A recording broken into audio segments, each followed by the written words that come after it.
Border Gavaskar ట్రోఫీలో భాగంగా శుక్రవారం నుంచి పెర్త్ వేదికగా ఆస్ట్రేలియా ఇండియా మధ్య తొలి టెస్టు ప్రారంభం కానుంది. కెప్టెన్ రోహిత్ శర్మ, గిల్ మొదటి మ్యాచ్కు అందుబాటులో ఉండడం లేదు.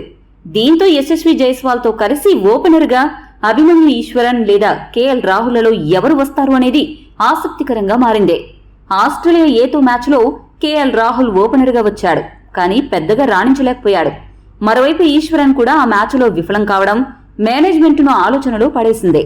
ఈ క్రమంలో యశస్వితో ఇన్నింగ్స్ను ప్రారంభించే ప్లేయర్పై భారత మాజీ క్రికెటర్ సంజయ్ మంజ్రేకర్ కీలక వ్యాఖ్యలు చేశాడు. మంజ్రేకర్ ఏమన్నాడంటే, ఆసీస్తో మ్యాచ్ అంటే చాలా జాగ్రత్తగా ఆడాలి. నిలకడగా ఆడడంతో పాటు దూకుడు ముఖ్యం. అయితే రోహిత్ లేకపోవడంతో ఓపెనర్ స్థానంపై కొంత అనిశ్చితి నెలకొంది. ఈ క్రమంలో రాహుల్ని ఓపెనర్గా దింపాలి అని చాలా ప్రతిపాదనలు వస్తున్నాయి. కానీ నేను ఒకటి ఇక్కడ చెప్పాలి అనుకుంటున్నా. ఓపెనర్గా కేఎల్ రాహుల్ని మాత్రం బరిలోకి పంపొద్దు. ఎందుకంటే అతడిలో గత కొంతకాలంగా ఫైర్ కనిపించడం లేదు. రాహుల్ దగ్గర అద్భుతమైన టాలెంట్ ఉంది, కానీ ప్రస్తుతం అతడిలో ఆత్మవిశ్వాసం తక్కువగా ఉందని అనిపిస్తోంది.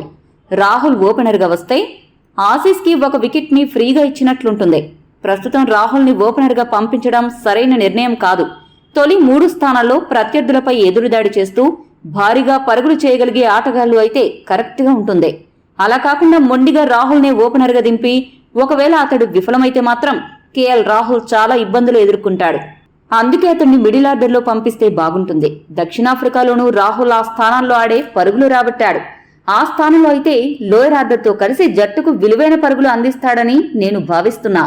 కేఎల్ రాహుల్ 6వ స్థానంలో బ్యాటింగ్కు పంపిస్తే జట్టుకు ఎంతో ఉపయోగమని మంజ్రేకర్ వెల్లడించాడు. మంజ్రేకర్ చేసిన ఈ వ్యాఖ్యలపై మీ అభిప్రాయాన్ని కామెంట్ చేయండి. మరిన్ని స్పోర్ట్స్ అప్డేట్స్ కోసం మా ఛానల్ను సబ్స్క్రైబ్ చేసుకోండి.